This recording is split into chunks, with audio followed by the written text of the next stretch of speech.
Domingo, 24 de novembro. Exclusivo, o Fantástico começa com os áudios da investigação de uma trama golpista revelada esta semana. Tem que debater o que vai ser feito. Força aqui de preto. Mensagens trocadas entre militares de alta patente que planejavam tomar o poder no país depois das eleições de 2022. Vamos nessa, tô pronto. Força. Segundo a Polícia Federal, uma conspiração para matar o presidente Lula, o vice Geraldo Alckmin e o ministro do STF, Alexandre de Moraes. Neste corredor ficava o gabinete da Secretaria-Geral da Presidência da República dentro do Palácio do Planalto. Segundo a Polícia Federal, no fim de 2022, conspiradores prepararam neste gabinete uma investida contra a democracia brasileira. Mário Fernandes, general da reserva e número 2 da Secretaria-Geral da Presidência, usou a impressora do gabinete. E o que surgiu, revela a investigação, foi uma trama de morte para dar um golpe de Estado. O plano, punhal verde e amarelo. Qualquer solução, Caveira, tu sabe que ela não vai acontecer sem quebrar ovos, né? Sem quebrar cristais. A investigação afirma que foi Mário Fernandes quem elaborou o documento. Levou no mesmo dia uma cópia até o Palácio da Alvorada, onde estava o então presidente Bolsonaro. A data, 9 de novembro de 2022, 10 dias depois do segundo turno da eleição, vencida por Lula.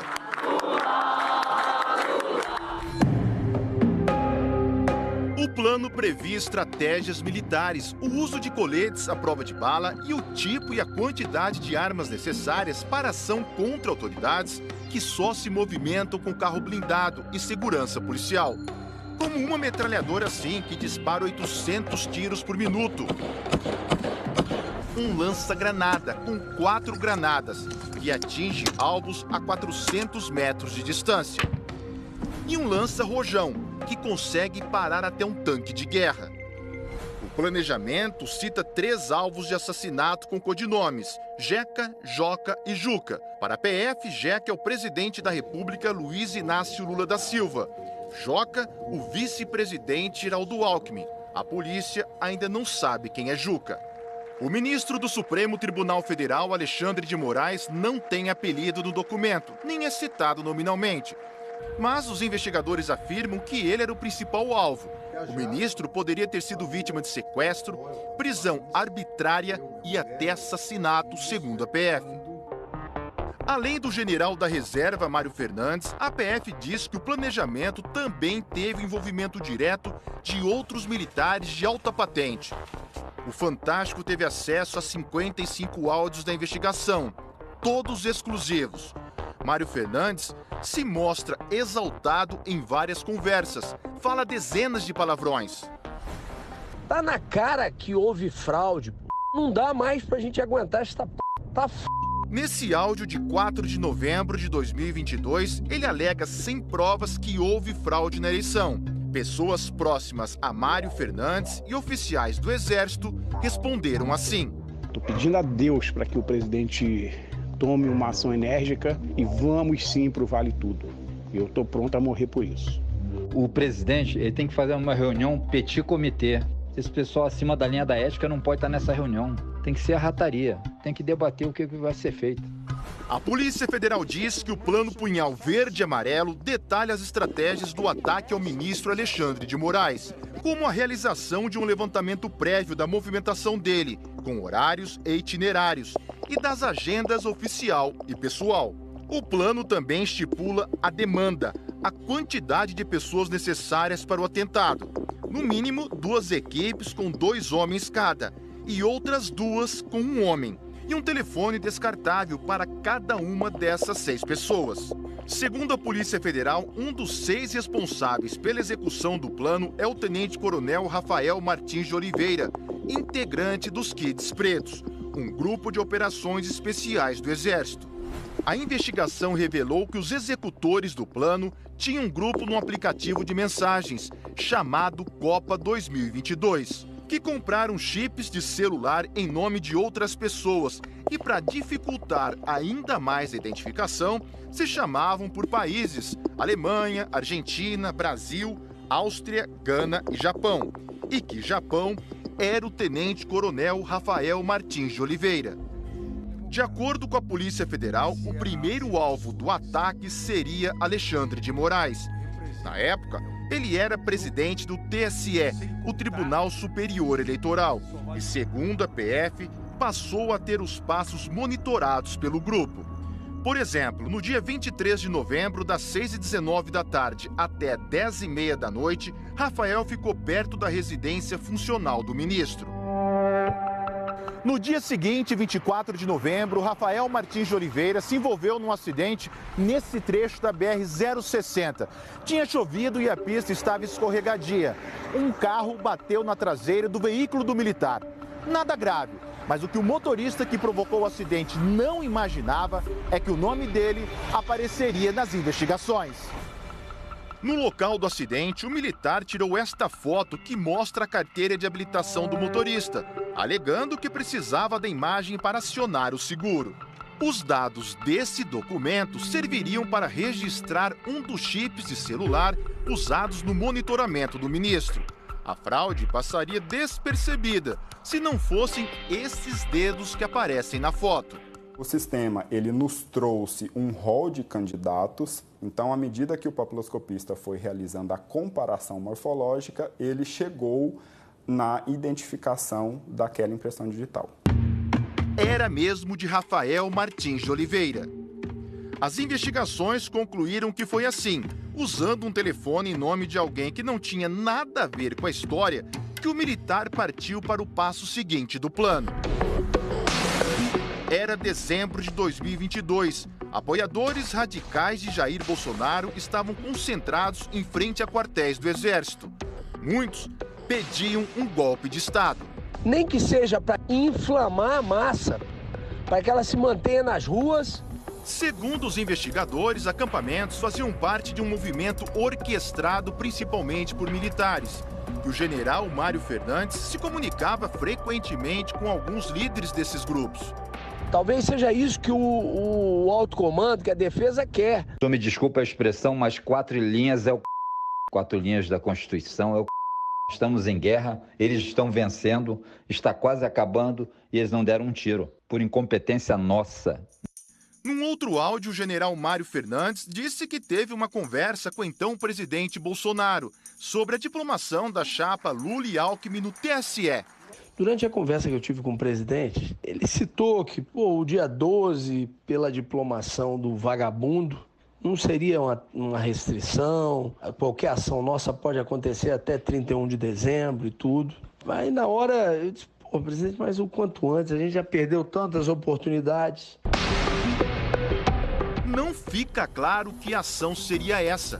No dia 12 de dezembro, data da diplomação, manifestantes tentaram invadir o prédio da PF e incendiaram carros e ônibus em Brasília.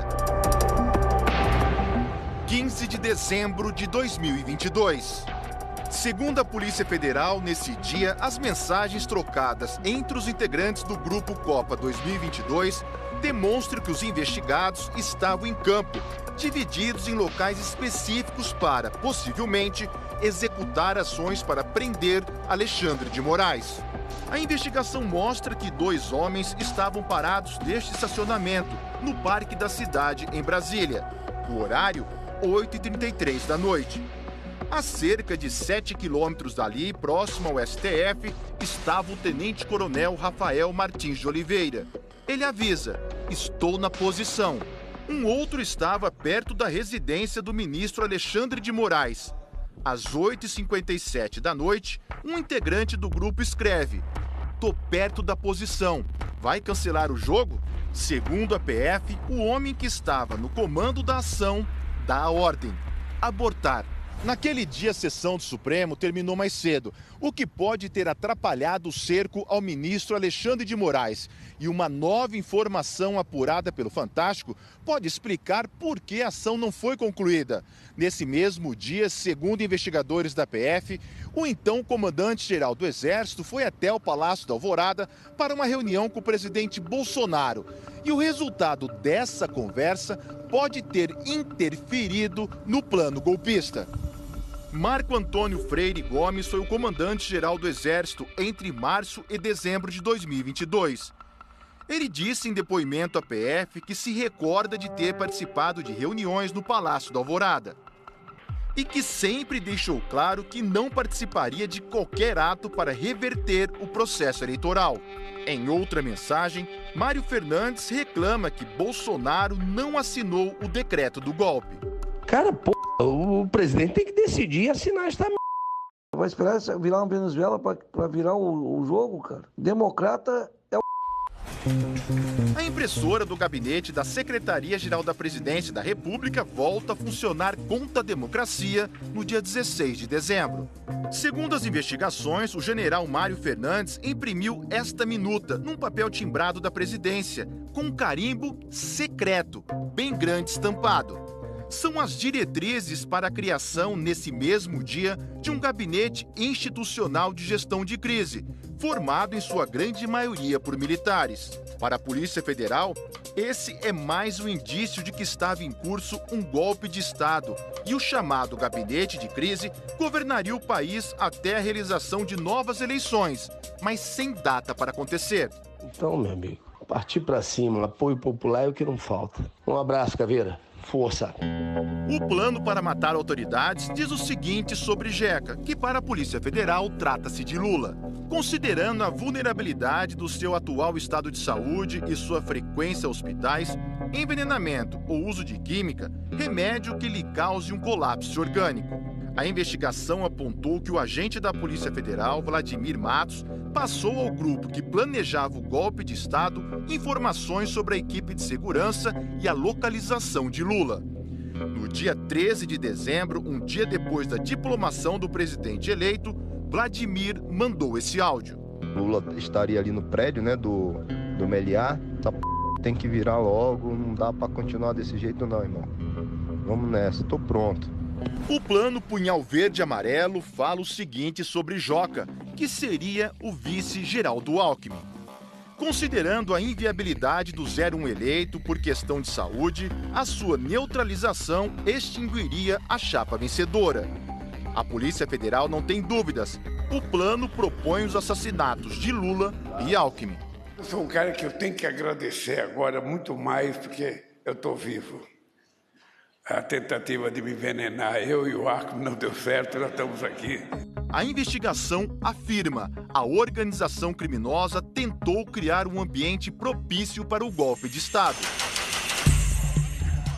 E que os fatos investigados levaram ao dia 8 de janeiro de 2023, quando radicais invadiram e depredaram as sedes dos três poderes.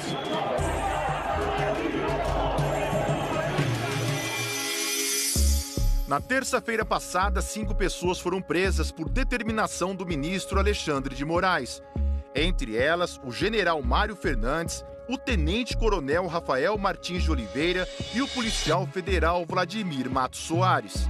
Na quinta-feira, a Polícia Federal encerrou a investigação sobre a tentativa criminosa de manter Jair Bolsonaro no poder. 37 pessoas foram indiciadas e nessa lista também constam os nomes de Mário, Rafael e Vladimir. O indiciamento também incluiu o general Braga Neto, candidato derrotado à vice-presidência na chapa de Bolsonaro, e o tenente-coronel Mauro Cid, ex-ajudante de ordens da presidência. Uma das acusações, participação deles numa reunião em 12 de novembro de 2022, na casa de Braga Neto. Segundo a PF, o assunto foi o plano Punhal Verde e Amarelo. A defesa de Braga Neto repudiou o que chamou de indevida difusão de informações relativas a inquéritos. Ainda na quinta-feira, Mauro Cid prestou um novo depoimento ao STF. O ministro Alexandre de Moraes confirmou a validade do acordo de colaboração premiada de Mauro Cid, firmado em setembro do ano passado, e considerou que ele esclareceu as omissões e contradições apontadas pela Polícia Federal. A defesa disse que o ex-ajudante de ordens continua em liberdade sob a condição de não sair de Brasília. O ex-presidente Jair Bolsonaro também foi indiciado pelos crimes de abolição violenta do Estado Democrático de Direito, golpe de Estado e organização criminosa. Durante a semana, ele reproduziu trechos de uma entrevista que deu ao site Metrópolis. disse, o ministro Alexandre de Moraes conduz todo o inquérito, ajusta depoimentos, prende sem denúncia, faz pesca probatória e tem uma assessoria bastante criativa. Faz tudo o que não diz a lei. O suposto plano de morte de Lula e Alckmin deixa uma dúvida. Quem seria Juca, outro possível alvo do grupo golpista? No texto, a pessoa é descrita assim, eminência parda do 01 e uma das lideranças do futuro governo. Ou seja, alguém próximo a Lula e que exerceria influência nas decisões dele. O plano diz, a neutralização de Juca desarticularia os planos da esquerda mais radical.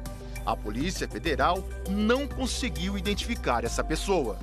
Quando nós disputávamos as eleições, eu dizia que um dos meus desejos era trazer o Brasil à normalidade, à civilidade democrática, em que a gente faz as coisas da forma mais tranquila possível, sabendo que você tem adversário político, sabendo que você tem adversário ideológico, mas sabendo que de forma civilizada você perde, você ganha. Você consegue fazer uma coisa, na outra vez você não consegue. É esse país, companheiros, sem perseguição. É esse país sem o estímulo do ódio. É esse país sem o estímulo da desavença que a gente precisa construir. Fique preso. Um abraço, Caveira.